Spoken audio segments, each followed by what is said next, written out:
नमस्कार, मैं हूं अनुभूति मिश्रा और पकड़ू.com द्वारा आयोजित कॉन्क्लेव 2023 में आप सबका स्वागत है। स्वागत है आपका कुलदीप बोरा जी। आप एडवोकेट हैं, निवर्तमान पार्षद भी हैं और एक युवा नेता भी हैं। आज हम लोग यहाँ पे सब एकत्रित हुए हैं विजन जानने के लिए कि आगे का विजन है क्या और मिशन 2024 है क्या। हम सब लोग वाकिफ हैं 2024 में चुनाव होने वाले हैं, तो आपकी नीतियां क्या हैं, आप कौन सी रणनीतियां लेकर एंटर करने वाले हैं? धन्यवाद। सबसे पहले तो यहाँ पर मौजूद सभी मेरे सम्मानित मौजूद जन यहाँ पर बैठे हैं, उनका धन्यवाद करता हूँ और धन्यवाद करता हूँ पकड़ू.com का, जिन्होंने मुझे यहाँ बुलाया और बोलने का मौका दिया। मैं धन्यवाद करता हूँ सभी लोगों का। और सबसे पहले तो मैं बताना चाहता हूँ कि मैंने 5 साल पार्षद के तौर पर नगर निगम में काम किया और काम करने का मतलब ये नहीं कि एक फॉर्मेलिटी पूरी की, मैंने जन की आवाज़ बनकर काम किया। उसके अंदर कभी भी मैंने नगर निगम की मीटिंग के अंदर सीवर के ढक्कन, सीवर के जो मेन पोल और फ्रेम की बात नहीं करी। मैंने वो बात करी जो गुरुग्राम के काम आने वाली बात थी, मेरे वार्ड के अंदर काम आने वाली बात थी। मैंने अपने वार्ड के अंदर भी करोड़ों रुपए के विकास कार्य करवाए और चल भी रहे हैं। और ये वो चीज़ नहीं है कि मैं यहाँ आकर बैठ गया और बोल रहा हूँ कि मैंने विकास कार्य करवाए। वो विकास कार्य आप मेरे वार्ड में जाकर देख सकते हो और वो आपको दिखाई भी देंगे। मैंने हरदम गुरुग्राम की जब भी मीटिंग होती थी तो हम 2 या 3 ही पार्षद होते थे जो खुलकर विरोध भी करते थे और खुलकर आवाज़ भी उठाते थे। मैंने 3-4 ऐसे एजेंडे सरकार के माध्यम से हमने भेजने का काम किया था, जिनके ऊपर सरकार ने कार्रवाई भी की और वो अमल में भी लाया गया। मैं अकेला पार्षद था जिसने 3 बार ज़मीनों के तबादले रोकने का काम किया था, जो इन बिल्डरों के ट्रांसफ़र करने का काम होता है। अंत में जब कोई साथ ही नहीं रहा तो वो ट्रांसफ़र हो गई, लेकिन मैं अपनी लड़ाई पर अड़िग रहा और आज तक भी मेरा उस तबादले में कोई साइन नहीं मिलेगा। तो बहुत से कार्य थे जो मैंने 5 साल के दौरान किए, वो समाज के कार्य भी थे और अपने नगर निगम के विकास कार्य भी थे। आपको क्या लगता है जो अभी सरकार चल रही है, कौन सी कमियां रह गई जिन पर आप आकर तुरंत काम शुरू करना चाहेंगे अगर आप आते हैं? देखो, गुरुग्राम की बात कर सकता हूँ मैं। गुरुग्राम के अंदर मैंने लोगों का दर्द समझा है, क्योंकि मैं अपने बुजुर्गों की पेंशन बनवाने भी खुद जाता था, अपनी गाड़ी में बैठा कर उनको लेके जाता था पर्सनल तौर पर। कोई लड़का मेरी तरफ से नहीं जाता था मेरे ऑफिस से। मैंने 100 से 150 पेंशन खुद अपनी गाड़ी में बैठ कर बनवाई है। तो उस दौरान मुझे बहुत से बुजुर्गगण वहाँ मिलते थे और इतनी परेशानियों का दौर था। सबसे मोटी समस्या ये है कि कोई स्कीम तो सरकार लागू कर देती है। अभी हाल फिलहाल एक परिवार पहचान पत्र की इन्होंने योजना लागू करी है। देखो, भविष्य के अमल पर देखें तो योजना में कोई कमी नहीं है। 1,80,000 की आय में वो सारी आपको BPL कार्ड भी दे रहे हैं और राशन कार्ड भी दे रहे हैं और राशन भी दे रहे हैं, लेकिन उसके अंदर इन्होंने बहुत सी कमियां छोड़ दी जो ठीक नहीं हो सकती। सबसे मोटी कमी है कि इनकम वेरीफाइड नहीं होता। अभी उसको इन्होंने दोबारा पुनः शुरू किया है कि उसके अंदर इनकम वेरीफाई हो रही है। एक इनमें सबसे मोटी कमी थी, DHBN का कनेक्शन उसके साथ जोड़ दिया। किसी भी परिवार का 12,000 रुपये का बिल अगर सालाना आ गया तो उसकी सारी सर्विस कैंसिल। तो इस तरीके की छोटी छोटी कमियां हैं और ये एक लोग को इफेक्ट नहीं करती, हज़ारों लोगों को इफेक्ट करती है, जिसको हम तुरंत बनते ही इसको ठीक कराने का काम करूंगा। दूसरा, यहाँ पर सबसे मोटी कमी जो है वो है सीवरेज की। पूरे गुरुग्राम की सबसे मोटी कमी है, क्योंकि जो ड्रेन, जिसको हम ड्रेन नंबर 8 जो बोलते हैं, जो ये गुरुग्राम का सारा पानी लेकर जाती है, ये बहुत सी जगह तो इस पर बिल्डरों ने कब्जा कर रखा है। इसकी प्रॉपर निकासी नहीं है, तो इसको हम इस तरीके से बनाएंगे।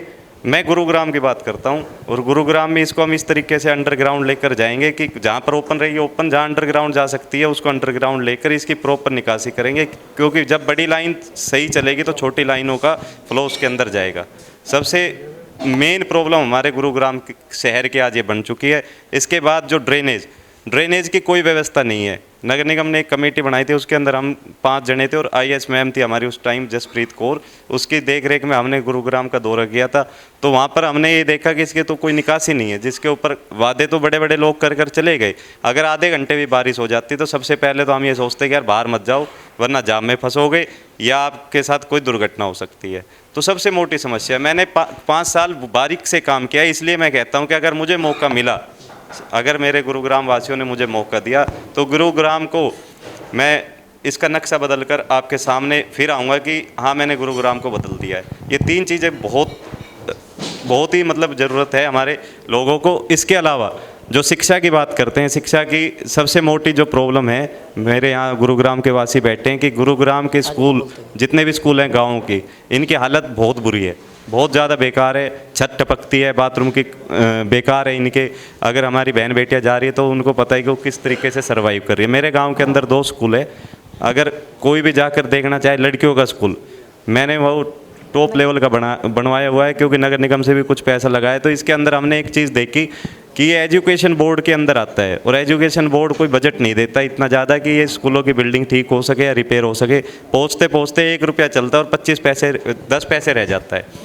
इसको सबसे पहले तो नगर निगम के अंडर देने की योजना होनी चाहिए कि नगर निगम, गुरुग्राम का नगर निगम, इसका मतलब यहाँ के 50-52 गांव और जो भी सेक्टर्स हैं, नगर निगम उसमें पैसा लगाए और उसका एक प्रॉपर एस्टिमेट बनाकर उस बिल्डिंग को तैयार किया जाए। आप इतने बड़े बड़े नेता लोग बैठे हैं यहाँ पर, मैं ये कहता हूँ कि एक एनओसी एजुकेशन बोर्ड इशू नहीं करता। एनओसी अगर वो दे दे तो नगर निगम काम कर दे और बेहतरीन बिल्डिंग बने। और जो ये कहते नहीं बच्चे नहीं जाते, बच्चे इसलिए नहीं जाते कि वहाँ की बिल्डिंग अच्छी नहीं है, टीचर पूरे हैं, टीचर पढ़ाने वाले भी अच्छे हैं, सरकारी स्कूल के टीचर बहुत अच्छे हैं, लेकिन वो पढ़ाए क्या, या तो उनको बाहर धूप में बैठा कर पढ़ाना पड़ता है बच्चों को, अंदर छत टपकती है। तो ये छोटी छोटी समस्या है। एजुकेशन बोर्ड को इसके ऊपर एनओसी का एक ऐसा सिस्टम बनाना पड़ेगा कि जो भी स्कूल होगा उसको ये एनओसी देनी पड़ेगी। ये होगी शिक्षा की बात। अगर हम बढ़ते हैं तो सबसे पहले ये जो एजुकेशन बोर्ड से ये एनओसी हम नगर निगम को यहाँ अपने दिलवाने का काम करेंगे। इसके अलावा जो हॉस्पिटल की बात है, प्राइमरी हेल्थ सेंटर वजीराबाद एक लौता ऐसा हॉस्पिटल था। पिछली बार जब बारिश आई थी, पूरे गुरुग्राम के हॉस्पिटलों में पानी भरा हुआ था। वजीराबाद का हॉस्पिटल में कोरोना वैक्सीनेशन लग रही थी। सिर्फ एक लौता ऐसा हॉस्पिटल है जिसके अंदर वैक्सीनेशन का प्रोग्राम बारिश की वजह से नहीं रुका था, कोरोना वैक्सीन का। तो हमने उस हॉस्पिटल में 35-40 लाख रुपए, मैंने डॉक्टर वीरेंद्र यादव जी सीएमओ से एनओसी इशू कराकर उसमें काम कराया था नगर निगम का। और जितने भी सरकारी प्रोग्राम होते हैं उसमें या तो सेक्टर 10A के अंदर शुरुआत होती है, या मेरे गांव वजीराबाद में प्राइमरी हेल्थ सेंटर के अंदर बड़े अफसर आकर उसको योजना को शुरू करते हैं। और आप भी आकर देखें कितना बेहतरीन मैंने उसको बनवाया हुआ है। तो ये 5 मुद्दे जो मेरे 5 सूत्र है जिसके ऊपर मैं गुरुग्राम के अंदर काम करूँगा, और ये मेरा रोड मैप है। और मुझे मौका मिला तो मैं ज़रूर इन विषयों पर काम करूंगा। और क्योंकि मैंने वो चीज़ देखी है, अगर आप किसी को मेंबर या सरपंच बनाते हो तो वो बारीक से धरती से जुड़ा हुआ नेता और आगे तक जाता है, तो वो काम करते हुए जाता है, ना कि लोगों को परेशान करता है। जी, गुरुग्राम की बात हो रही है, चुनाव की बात हो रही है, और जहां चुनाव की बात होती है वहां जनता की तो बात ज़रूर होती है। तो यहाँ पे अगर किसी के पास कोई भी प्रश्न है कुलदीप बोरा जी के लिए तो प्लीज़ सामने लाइए। कुलदीप जी, मेरा सवाल है आपसे। आप काबिल हैं, युवा हैं, आपके जो सपने थे, विज़न थे, आपने उसे पूरा करके दिखाया है। लेकिन जब स्पेसिफिकली पार्टी की हम बात करते हैं, जेजेपी की, जिस तरह से प्रदेश की राजनीति रही है अभी तक का, ठीक गठबंधन चला है, सरकार ने अपने काम पूरे भी किए हैं। अब एक मयान दो तलवार वाली बात है, वो 5 साल तक थी, स्टेबल थी, कोई निकाला नहीं था, कोई लड़ाई नहीं थी, चल रही थी। अब तलवार को अगर बाहर निकालेंगे तो अब एक मयान में 2 तलवार कैसे रह पाएंगी? ऊपर स्तर पर, प्रदेश के स्तर पर जो भी राजनीति होगी, जाहिर सी बात है उसका प्रभाव नीचे तक पड़ेगा। अगर कल को परिस्थितियां प्रतिकूल नहीं बनती हैं, अनुकूल नहीं बन पाती हैं, तो ऐसे में आप क्या करेंगे? देखो, मैं यहाँ पर जेजेपी पार्टी को रिप्रेजेंट नहीं कर रहा, और वो गठबंधन मेरे घर में भी नहीं बना मेरे पिताजी के साथ। वो जेजेपी से बिलोंग करते, मैं नहीं करता, तो मेरी विचारधारा उनसे नहीं मिलती इस मामले में पार्टी को लेकर। और अगर रिप्रेजेंटेशन एक समाज सेवी के तौर पर, निवर्तमान पार्षद के तौर पर मैं अपने विचार आपको बताने आया था। अब उनकी ऊपर की राजनीति क्या रहेगी, अगर मुझे मौका मिला, किसी पार्टी का तो मैंने सोचा ही नहीं है। मैं अपने विचार ये कि अगर मुझे इंडिपेंडेंट मौका मिला तो भी मैं ये कार्य करूंगा। अगर किसी पार्टी से मौका मिला, मैं नहीं कहता किस पार्टी से मैं जुड़ूंगा, अभी मैंने कोई फैसला नहीं लिया है, लेकिन अगर मुझे किसी पार्टी से भी मौका मिला तो मैं पार्टी को ना देखकर अपने विजन पर काम करूंगा। गुड़गांव की 3 बड़ी समस्याएं और कुलदीप जी के उनके लिए समाधान। आप समस्या बताएं। वही मैं आपसे पूछ रहा हूँ ना सर, नेता आप हैं तो समस्या के हिसाब से समाधान करेंगे। मैंने आपको बताया शिक्षा, चिकित्सा और अपना ये रोजगार हमारे जितने भी लोग हैं प्राइवेट सेक्टर में ज़्यादा जा रहे हैं, चाहे वो सेक्टरवासी हो। मल्टीनेशनल कंपनी गुरुग्राम के अंदर आ चुकी है, और जो भी रोजगार के लिए हमसे हो पाएगा, क्योंकि मेरे हिसाब से तो ऐसा कुछ यहाँ है नहीं कि रोज़गार के लिए किसी के पास इस तरीके का कोई रोड मैप हो। लेकिन हाँ, मेन जो बेसिक समस्या से ही निकलना अभी बहुत भारी काम है, पहले तो उससे निकालना हमने बहुत ज़रूरी है गुड़गांव के लोगों को। क्योंकि आप जाकर देखो किसी भी सरकारी महकमे में आपको लाइनें लगी मिलेंगी। सबसे ज़्यादा दिक्कत जब होती है, सबसे ज़्यादा दुख जब होता है जब एक 80 साल की महिला अपनी समस्या के कागज़ उठाकर उस ऑफिस के सामने खड़ी होती है और उसकी समस्या का समाधान नहीं होता। एक क्वेश्चन आपसे कुलदीप जी, मेरा नाम डॉक्टर सारिका है। इको ग्रीन के खिलाफ आप सभी पार्षदों ने एक यूनानिमस प्रस्ताव निकाला था कि इसको जो कॉन्ट्रैक्ट है वो ख़त्म कर देना चाहिए। इस बात को 2 साल से ऊपर हो गए हैं। सरकार आपकी राज्य में भी है, सरकार आपकी एमसीजी में भी थी, सरकार आपकी केंद्र में भी है, लेकिन आप इको ग्रीन को हटा नहीं पाए। और जो 100 करोड़ का फाइन एनजीटी ने लगाया था वो हमारे पैसे से गया, इको ग्रीन पे नहीं गया है। तो आप पार्षद होके, रूलिंग पार्टी से होके भी कुछ करा नहीं पाए, तो कैसे आप देखते हैं कि जनता का समाधान कैसे होगा और ये गुड़गांव साफ कैसे होगा? बहुत अच्छी बात है डॉक्टर मैम। हम पार्षदों के पास एक पावर होती है सदन की, ये आपको भी पता है और सबको पता है। और उसके अंदर सभी पार्षदों ने एक प्रस्ताव दिया था कि इको ग्रीन कंपनी काम नहीं कर रही, इसको हटाया जाए। और वो प्रस्ताव एक बार नहीं 2 बार लगाया गया था और दोनों बार ऊपर से रिजेक्ट कर दिया गया था। उसके बाद अब 1 साल से तो नगर निगम का टर्नओवर ही ख़त्म हो चुका है और लगातार अब भी ये आवाज़ उठती जा रही है। हर लेवल पर कांग्रेस की तरफ से भी और भी पार्टियों की तरफ से भी आवाज़ उठी, लेकिन वो नहीं हटी। कुछ एग्रीमेंट इनका ऐसा बना हुआ है 20 साल का जिसमें लीगली बाउंड है ये नगर निगम, वो कर नहीं पाए। नहीं, पर सरकार आपकी है, जेजेपी के आपका उप मुख्यमंत्री हैं। मैं आपको पहले ही कह चुका हूँ, मैंने अपनी 5 साल में उनकी कोई मदद नहीं ली। मैं अपने दम से काम करता रहा, अपने लेवल में रोजाना नगर निगम में अपनी फाइलें उठा कर जाता था, रोजाना अपनी फाइलों पर आगे पर शहर का तो फायदा नहीं हुआ ना सर। देखो अब वो शहर को फैसला करना, वो क्या करेंगे उस बारे में। मैं आपसे इतना कहना चाहता हूँ, सरकार का काम देखा हुआ है, सबने काम देखा, जेजेपी का भी काम देखा, बीजेपी का भी काम देखा। और आपको भी पता है कि वोट की पावर जनता के पास है। अगर अच्छा काम होगा तो ये रिपीट करेंगे। मैं तो अपने विजन बता सकता हूँ कि मेरे पास क्या रोड मैप है। तो इस बार आप इंडिपेंडेंट लड़ेंगे? अगर जनता ने चाहा तो मैं ज़रूर लड़ूँ। मैं आरपी सिंह चौहान, मंथन जन सेवा समिति से अध्यक्ष हूँ। मेरा आपसे एक क्वेश्चन है। आप काउंसलर रहे, अच्छा काम किया है आपने, आप बता भी रहे हैं। क्या आगे आप एमएलए की तैयारी कर रहे हैं? अंकल जी, सबसे पहले तो मैं यहाँ पर जो मेन कॉन्क्लेव का था विज़न, और मैंने काम किया 5 साल, और मैं अपने विज़न ये लेके आया था क्योंकि मैंने जनता को त्रस्त होते भी देखा, अच्छे कार्य में भी देखा, और मैं यहाँ पैदा हुआ हूँ, यहाँ की समस्याओं को बारीकी से जानता हूँ, और एक युवा भी हूँ। अगर जनता मुझे मौका देगी तो मैं ज़रूर विधायक के इलेक्शन लड़ूंगा। और किसी पार्टी से लड़ेंगे या निर्दलीय? अगर पार्टी से लड़ा जाएगा तो पार्टी से, वरना इंडिपेंडेंट। अच्छा, मेरी विचारधारा यही रहेगी काम करने की। दूसरा क्वेश्चन मेरा ये है कि गुड़गांव में अफसरशाही बहुत ज़्यादा हावी हो रखी है। पार्षद हैं वो कुछ नहीं कर पाते हैं, पार्षदों के काम नहीं हो पाते हैं, और जो अफसर हैं कई सालों से यहाँ बैठे हुए हैं और वो ना सरकार की मानते हैं ना आपकी मानते हैं। तो ऐसे अफसरों के लिए कोई आपके पास क्या विजन है? सर, मैंने एक चीज़ देखी है, जो पार्षद मेहनती रहा 5 साल के अंदर, जो डेली लोगों के काम को अपना काम समझता था, उसके काम हुए इन्हीं अफसरों ने करे। और आज भी ये अफसर हमारा काम कर रहे हैं सर। अगर काम करवाने वाला व्यक्ति होगा तो अफसर उसको रोक नहीं सकता, चाहे वो किसी भी लेवल का अफसर हो, चाहे बड़े लेवल का अफसर हो। लड़ाई लड़नी पड़ती है, चाहे वो रोड की लड़ाई हो, चाहे वो अंदर की लड़ाई हो, लड़ाइयाँ तो लड़नी पड़ती है। लेकिन अपना काम समझ के अगर करेगा तो पार्षद के काम नहीं रुकेंगे। हमने भी इन्हीं अफसरों से काम कराया है। लेकिन कुछ पार्षद ऐसे थे जो 5 साल में 1 या 2 बार नगर निगम गए हैं, और कुछ पार्षद ऐसे हैं जो डेली रोजाना आज भी नगर निगम के धक्के खा रहे हैं, क्योंकि जनता को अपना दुख, जनता के दुख को अपना दुख समझते हैं। तो इन्हीं अफसरों ने काम किया। रही बात, आपने ये सवाल उठाया कि अफसरों काफ़ी सालों से यहाँ बैठे हैं, तो ये पीछे भी हमारे एक विधायक साहब ने लिस्ट बना के दी थी सरकार को, शायद वो लिस्ट भी वापस आकर वो अफसर यहीं लिस्ट बदल गई। तो काम करवाने वाला व्यक्ति आप चुनोगे तो अफसर कहीं भी बैठा हो आपका काम हो जाएगा जी। मेरी सोच तो है ये।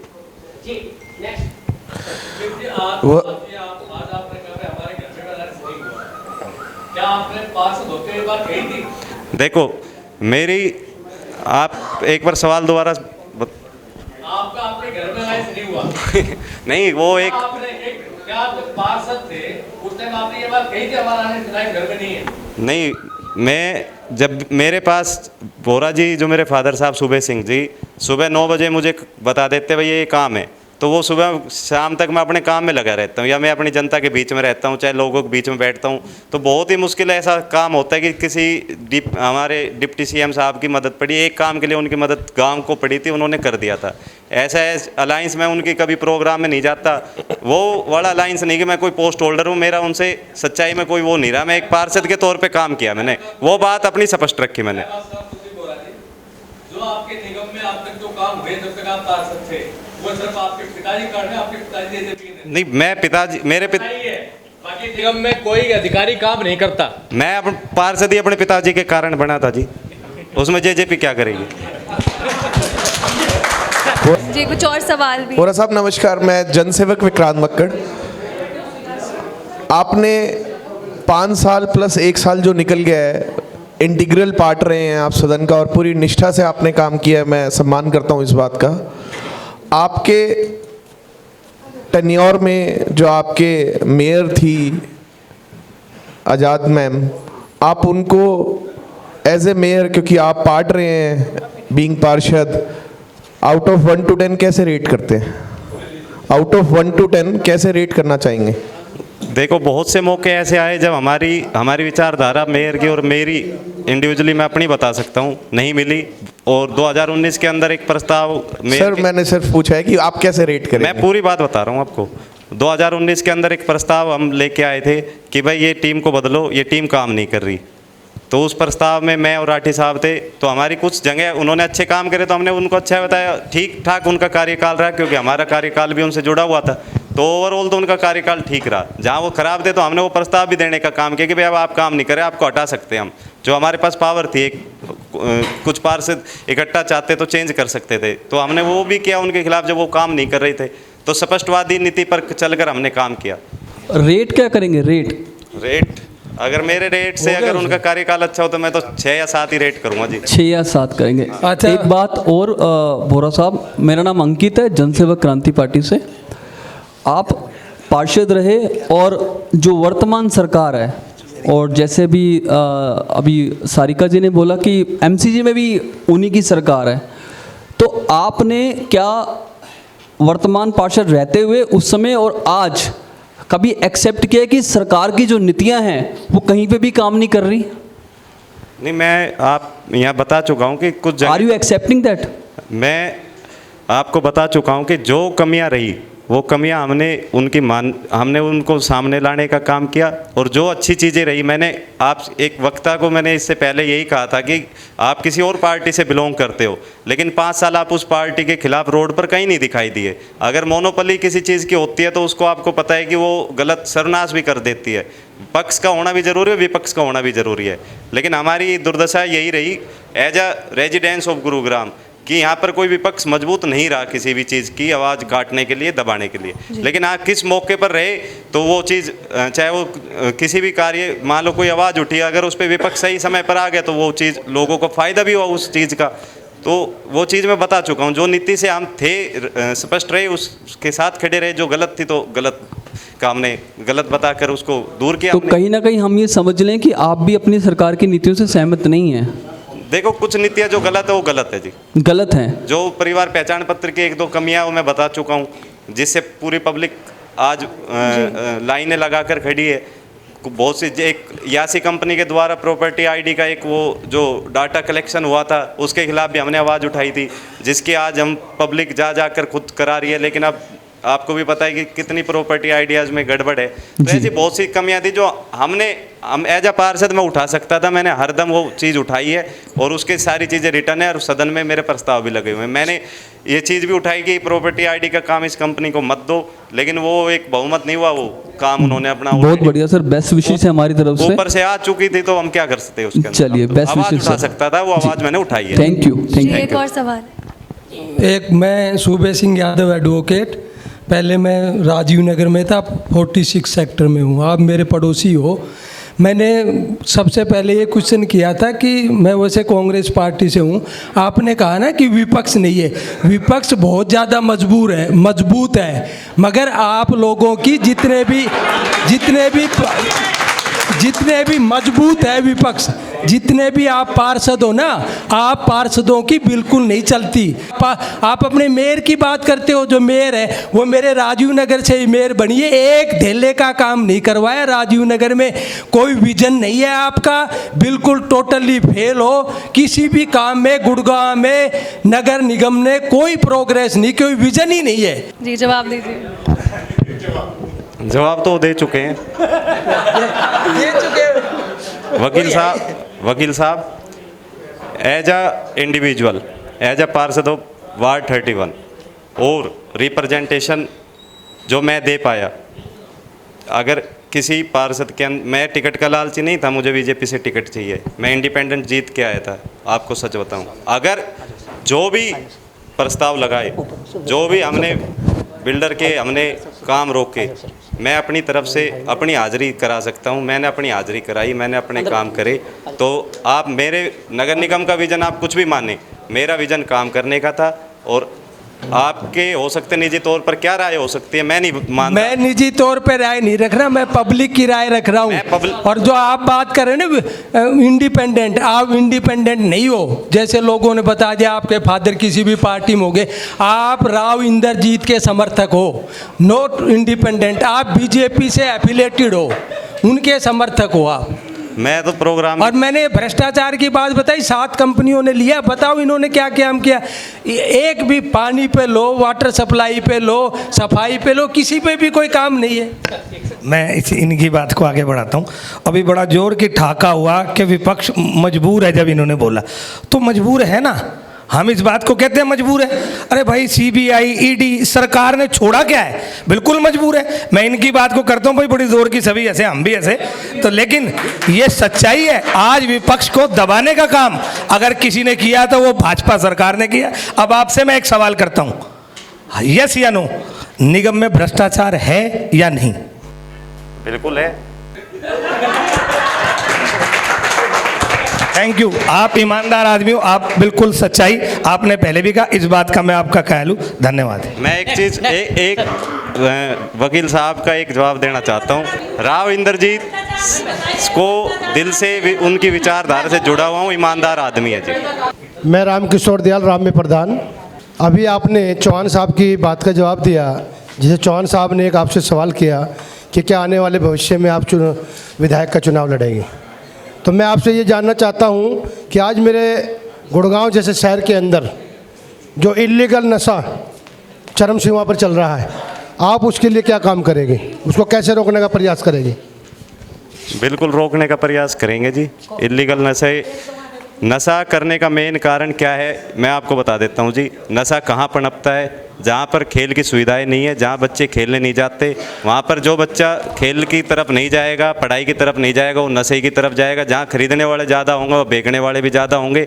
हम वो सुविधाएं अपने बच्चों को देंगे कि वो उस लाइन की तरफ नहीं जाए। कुलदीप जी, मैं आपको रोक रहा हूँ बीच में कि अभी प्रेजेंट में आप पार्षद 5 साल वर्तमान में रहे हैं, अभी तक 35 के 35 पार्षदों में से किसी ने भी क्या इलीगल नशे पर, मैं इलीगल नशे की बात कर रहा हूँ, जो गलियों में जहाँ से हमारी बहन बेटियाँ गुजरती है, जहाँ से माहौल ख़राब होता है, आप किसी एक पार्षद ने क्या उसको रोकने का प्रयास किया?